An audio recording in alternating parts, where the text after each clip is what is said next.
Bea Alonzo, binasag na ang katahimikan sa hiwalayan nila ni Dominic Roque.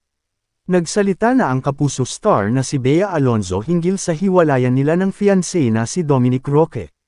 Sa pamamagitan ng kanyang Instagram post, sinabi ni Bea na mutual decision ang nangyari. Aniya, pareho daw nilang desisyong huwag nang ituloy ang engagement kaya walang kasalang magaganap. Ayon sa Instagram post ni Bea, hindi naging madali ang desisyon nila ni Dominic.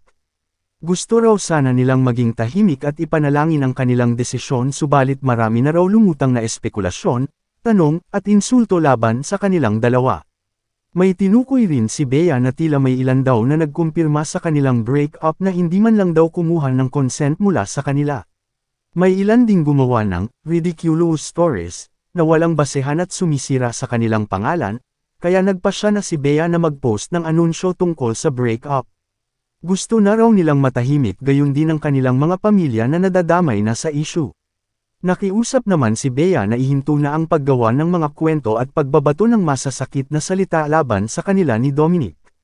Nakiusap din si Bea ng privacy mula sa lahat, habang nagnanavigate sila ni Dominic sa kanilang single life, with respect, kindness, compassion, and dignity.